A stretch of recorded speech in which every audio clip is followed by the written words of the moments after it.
خبریں پہنچانے والا، ہم تک کوئی بات پہنچانے والا۔ کچھ علماء کرام نے، کچھ لوگوں نے لکھا نبی کا مطلب ہے خبر پہنچانے والا، جبکہ اعلیٰ حضرت رحمت اللہ تعالی علیہ نے قلم اٹھایا تو فرماتے ہیں نبی اسے نہیں کہتے جو خبر پہنچانے والا، فرمایا نبی کہتے ہوتے ہیں جو غیب کی خبر بتانے والا ہو۔ لوگوں نے کہا خبر پہنچانے والا نبی ہے، اعلیٰ حضرت نے قلم اٹھایا فرمایا غیب کی خبر پہنچانے والے کو نبی کہتے ہیں، کیونکہ جس لوگوں نے دعویٰ کیا کہ نبی اسے کہتے ہیں جو خبر پہنچانے والا ہو، وہ حضور صلی اللہ تعالی علیہ وسلم کے علم غیب کے منکر ہیں، وہ حضور کے علم غیب کے منکر ہیں۔ وہ کہتے ہیں کہ حضور کو علم غیب نہیں تھا، یہاں تک کہ کسی نے لکھا ہے کہ حضور کو پیچھے والی دیوار کے جو پیچھے ہو رہا ہے، دیوار کے پیچھے ہو رہا ہے وہ خبر نہیں، پتہ نہیں وہ کیسی دیوار ہے جو حضور کو اس دیوار کے پیچھے کی خبر نہیں۔ حدیث پاک میں آتا ہے کہ حضور صلی اللہ تعالی علیہ وسلم مدینے کی گلیوں میں ایک مرتبہ عصر کے وقت باہر نکلے، صحابہ کرام کے ساتھ حضور صلی اللہ تعالی علیہ وسلم مدینے کی گلیوں میں نکلے۔ راوی لکھتا ہے کہ حضور صلی اللہ تعالی علیہ وسلم کے ساتھ عمر فاروق اعظم بھی ہیں اور صحابہ کرام بھی ہیں۔ حضور صلی اللہ تعالی علیہ وسلم نے ملک یمن کی طرف، مشرق کی طرف اپنا چہرہ مبارک کیا، گریبان کے اپنے بٹن مبارک کھولے، قمیض کے بٹن کھولے اور لمبے لمبے سانس لیے، ملک یمن کی طرف، مشرق کی طرف چہرہ مبارک کر کے اپنے گریبان کے بٹن کھولے اور لمبے لمبے سانس لیے۔ کچھ دیر کے بعد واپس آ گئے۔ اگلا دن آیا، اسی ٹائم عصر کے وقت حضور صلی اللہ علیہ وسلم صحابہ کرام کے ساتھ پھر اسی مقام پر آئے اور نبی کریم صلی اللہ تعالی علیہ وسلم نے اپنا چہرہ مبارک پھر یمن کی طرف کیا، پھر گریبان کے بٹن کھولے، پھر اسی طرف دیکھا، پھر لمبے لمبے سانس لیے، پھر واپس آ گئے۔ اب تیسرا دن آیا عصر کے بعد، پھر حضور صلی اللہ علیہ وسلم اس جگہ پر آئے، صحابہ کرام دیکھ رہے ہیں کہ حضور نے اپنے گریبان کے بٹن کھولے اور ملک یمن کی طرف چہرہ مبارک کیا اور لمبے لمبے سانس لیے، پھر واپس آنے لگے تو آپ صحابہ کرام سے رہا نہیں گیا۔ حضرت عمر فاروق اعظم آگے عرض کرتے ہیں یا رسول اللہ 3 دن ہو گئے ہیں ہم آپ کو دیکھ رہے ہیں، عمل کر رہے ہیں، ما ھذا یا رسول اللہ، ادھر کیا ہے، یہ کیا ہے؟ تو حضور صلی اللہ علیہ وسلم نے فرمایا اس طرف مشرق کی طرف ملک یمن ہے، یمن میں ایک میرا عاشق رہتا ہے، ہر ٹائم مجھے یاد کرتا ہے، مجھے اپنے عاشق کی خوشبو آتی ہے وہ سنتا ہوں۔ اب حضور صلی اللہ علیہ وسلم صحابہ کرام پوچھنے لگے کہ اس کی نشانی کوئی بتا دیں۔ حضور صلی اللہ علیہ وسلم نے فرمایا کہ اونٹ کی کھل کا لباس پہنتا ہے، اونٹ کی کھال کا لباس پہنتا ہے، سارا دن بکریاں چراتا ہے، رات کو رب کی عبادت کرتا ہے، رات اس کی رب کی عبادت میں سجدے میں گزرتی ہے، دن ہوتا ہے روزہ رکھ لیتا ہے اور بکریاں چراتا ہے اس نیت سے کہ میری سنت ادا کر رہا ہے۔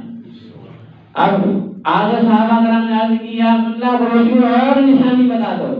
فرمایا ہاں یمن کی گلی میں اسے کوئی جانتا نہیں، لیکن آسمان کی گلیوں میں باتیں ہی اس کی ہوتی ہیں۔ یمن کی گلی میں اسے کوئی پہچانتا نہیں، اس کی شان کیا ہے، لیکن آسمان کی گلیوں میں باتیں ہی اس کی ہوتی ہیں۔ آگے صحابہ کرام نے عرض کی یا رسول اللہ اسے کوئی اور نشانی بتا دیں۔ رسول اللہ نے فرمایا کہ ایک مرتبہ وہ بیمار ہو گیا، برس کی بیماری لگی، پورے بدن پر سفید داغ ہو گئے اور رب کی بارگاہ میں دعا کی، رب کی بارگاہ میں دعا کی یا اللہ مجھے اس سے شفا عطا فرما۔ سارے بدن سے وہ برس کی بیماری چلی گئی، اب ہاتھ پر 1 درہم کی مقدار نشان ابھی باقی ہے۔ فرمایا ابھی بھی اس کے ہاتھ پر نشان باقی ہے جو بیماری ہوئی تھی۔ اب صحابہ کرام سے رہا نہیں گیا، فرمایا اس کا نام کیا ہے؟ عرض کرنے لگے یا رسول اللہ اس کا نام کیا ہے؟ فرمایا بڑا ہی اچھا عاشق ہے، بڑا ہی پیارا عاشق ہے، ادھر کی گلیوں میں کوئی جانتا نہیں، آسمان کی گلیوں میں چلتے ہی اس کے ہوتے ہیں۔ فرمایا اس کا نام خواجہ اویس کرنی ہے، فرمایا خواجہ اویس کرنی ہے جو مجھے پل پل یاد کرتا ہے، دن کو روزہ رکھتا ہے اور بکریاں چراتا ہے، میری سنت ادا کرتا ہے، رات کو سجدے میں گرتا ہے رب کی بارگاہ میں۔ تو اب صحابہ کرام نے عرض کی یا رسول اللہ ہم جب سے آپ کے ساتھ ہیں ہم نے کبھی دیکھا نہیں، آپ یمن گئے نہیں، وہاں سے ویسے کرنی ادھر آئے نہیں، پل پل کی باتیں بتا رہے ہیں، ایک ایک نشانی بتا رہے ہیں، یہ کیسے ممکن ہے؟ خواجہ ویسے کرنی تو مدینے نہیں آئے، آپ یمن نہیں گئے، خواجہ ویسے کرنی کی نشانی بتا رہے ہیں۔ فرمایا کائنات کے کسی بھی کونے میں چلے جاؤ، کائنات کے کسی بھی کونے میں چلے جاؤ، فرمایا سچا عشق لے کر بیٹھ جاؤ کسی بھی کونے میں، سچا عشق یاد میری کر لینا، مدینے خبر ہو جاتی ہے، مدینے خبر پہنچ جاتی ہے۔ فرمایا یاد مجھے کر لینا ہو، جہاں بھی مجھے دل سے یاد کرو، کائنات کے کسی کونے میں بیٹھ جاؤ، سچا عشق ہو، فرمایا سچا عشق لے کر کسی کونے میں بیٹھ جاؤ، مدینے خبر ہو جاتی ہے۔ فرمایا مجھے پتہ چل جاتا ہے۔ اب یہاں علم غیب ہے، حضور نے مدینے میں بیٹھ کر بتا دیا کہ خواجہ اویس کرنی کی ایک ایک نشانی بتا دی، تو وہ صحابہ کرام تھے نا، وہ اعتراض کرنے والے نہیں تھے، سب نے مان لیا دل سے۔ یہاں تک راوی لکھتا ہے حضور صلی اللہ علیہ وسلم نے فرمایا کہ تم میں سے کسی ایک نہ ایک کی، تم میں سے کسی صحابہ کرام کی اس اویس کرنی سے ملاقات ہوگی۔ حضرت عمر فاروق اعظم کے بارے میں فرمایا کہ تیری ملاقات ہوگی۔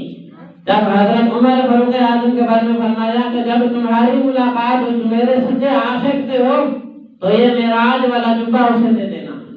حضور صلی اللہ علیہ وسلم نے فرمایا یہ معراج والا جبہ ویسے کرنی کو دے دینا، اور آگے یہ کہنا کہ حضور صلی اللہ علیہ وسلم نے فرمایا ہے کہ میری گناہگار امت کے لیے دعا کرنا، میری گناہگار امت کے لیے دعا کرنا۔ یہاں راوی لکھتا ہے کہ حضور صلی اللہ علیہ وسلم کے زمانے میں خواجہ اویس کرنی نے 20 سال کا عرصہ گزارا، 20 سال کا عرصہ گزارا، لیکن حضور صلی اللہ علیہ وسلم کی زیارت نہیں کر پائے، حضور صلی اللہ علیہ وسلم کی خدمت میں حاضر نہیں ہو پائے۔ کیوں؟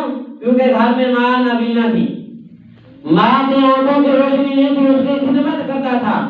جب بھی شام کو واپس آتا ماں سے عرض کرتا ہے ایک دن کی مہلت دے دے، میں حضور سے ملنے جاتا ہوں، اس کی بارگاہ میں بیٹھنا چاہتا ہوں۔ سنا ہے ابو بکر صدیق ہر ٹائم اس کے ساتھ ہوتے ہیں، میں بھی جانا چاہتا ہوں۔ تو ماں نے کہا کہ تو چلا گیا تو پیچھے میں فوت ہو گئی، مجھے کون سنبھالے گا، مجھے کون سنبھالے گا؟ کہ یہی وجہ تھی ماں کی خدمت کرتے رہے، مدینے نہیں جا پائے۔ لیکن ایک دن آیا، ایک دن ایسا آیا، ماں کے پاس آئے، ماں کو کہنے لگے کہ اب نہ گیا تو کلیجہ پھٹ جائے گا، اب تو اجازت دے دے، اب نہ گیا تو کلیجہ پھٹ جائے گا، میں حضور کی زیارت کرنا چاہتا ہوں۔ ادھر سے ماں نے فرمایا جا بیٹا، جا ویس جا، حضور کی زیارت کر کے آ، لیکن میں نے سنا ہے کہ وہاں جاتے ہوئے 4 پیر لگتے ہیں، 8 پیر کا وقت دیتی ہوں، 4 پیر جاتے ہوئے لگیں گے، 4 پیر آتے ہوئے لگیں گے، جلدی جا کر بیٹھ کر واپس آ جانا، زیادہ دیر نہ لگانا، اگر میں پیچھے فوت ہو گئی تو مجھے کون سنبھالے گا؟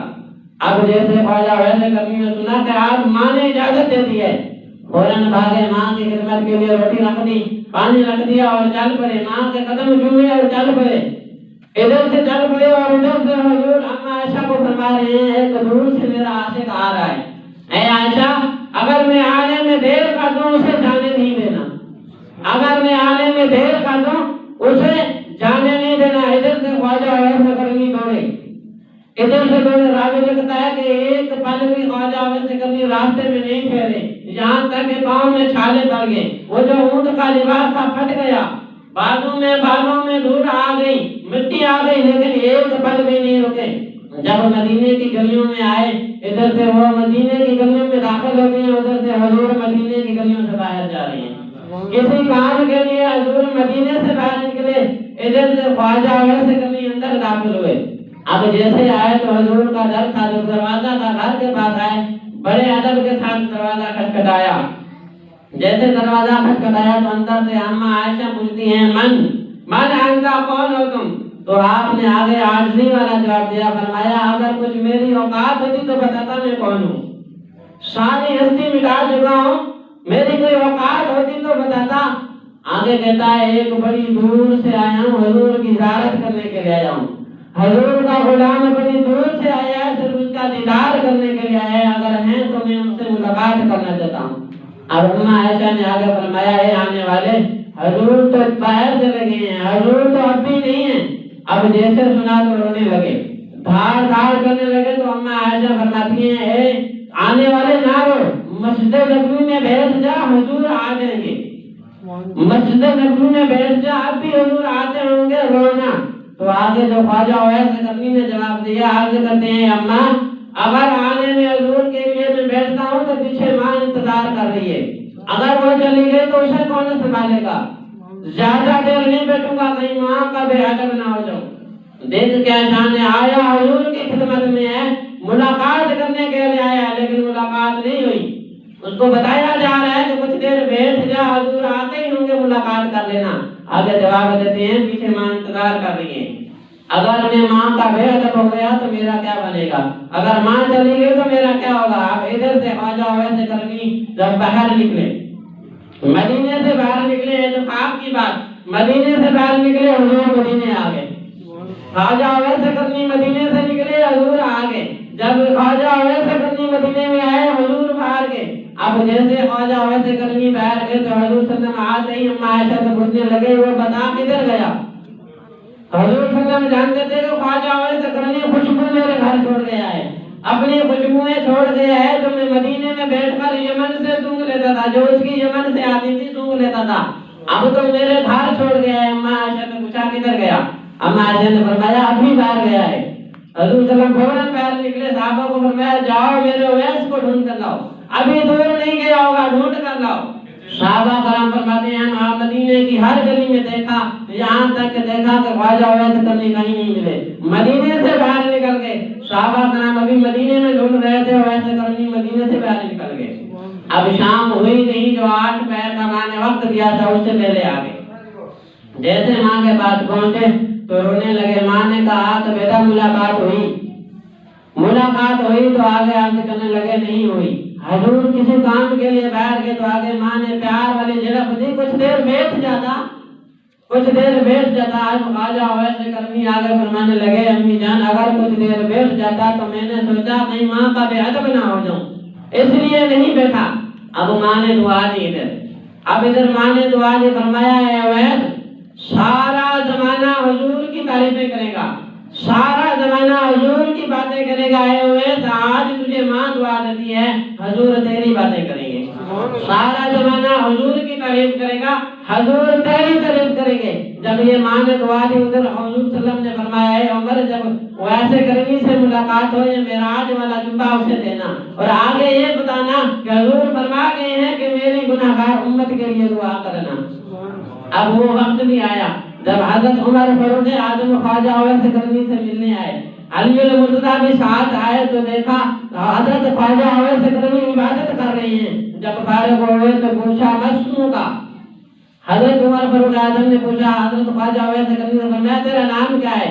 ادھر حضرت خواجہ اویس کرنی نے اپنے آپ کو چھپایا، فرمایا انی عبداللہ، میں اللہ کا بندہ ہوں، میں اللہ کا بندہ ہوں۔ تو آگے حضرت عمر فاروق اعظم حضور کی صحبت میں بیٹھنے والے تھے نا، وہ جانتے تھے، آگے فرمایا وہ نام نہیں بتا جو ماں نے رکھا ہے، وہ نام بتا، میں جانتا ہوں تو اللہ کا بندہ ہے، جو ماں نے نام رکھا ہے وہ بتا۔ فرمایا ہمارا نام خواجہ اویس کرنی ہے۔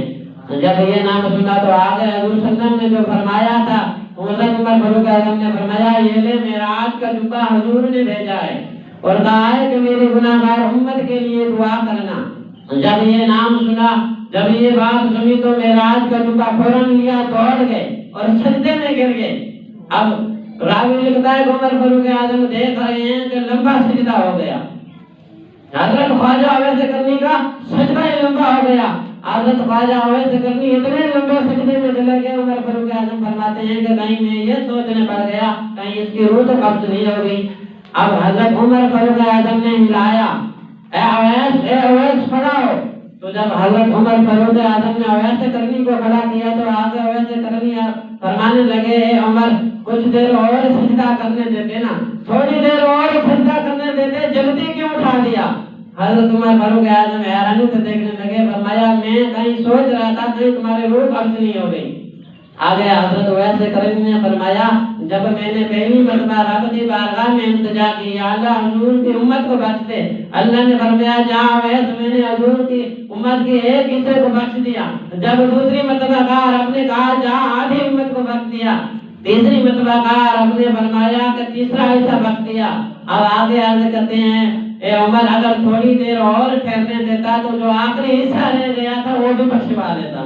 جو آخری حصہ رہ گیا تھا وہ بھی بخشوا لیتا، تو کہیں دیر ہو گئی اس لیے تو نے مجھے جلدی اٹھا لیا۔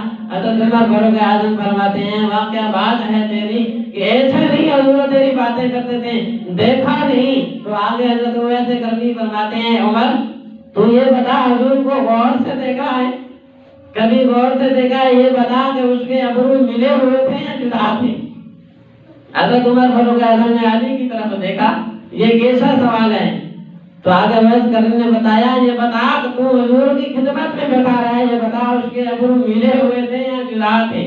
حضرت عمر فاروق اعظم سمجھ گئے کہ واقعی یہ سچا عاشق رسول ہے، دیکھا نہیں لیکن حضور کی ہر آداب کو جانتا ہے، اسی لیے تو اونٹ کا لباس پہنا ہے، اسی لیے تو بکرے چراتا ہے، حضور کی سنت ادا کرتا ہے۔ جب یہ شان تھی ان کی حضور صلی اللہ علیہ وسلم سے دور تھے، حضور صلی اللہ علیہ وسلم ان کو جان لیتے تھے کیونکہ حضور کو اللہ نے علم غیب دیا تھا۔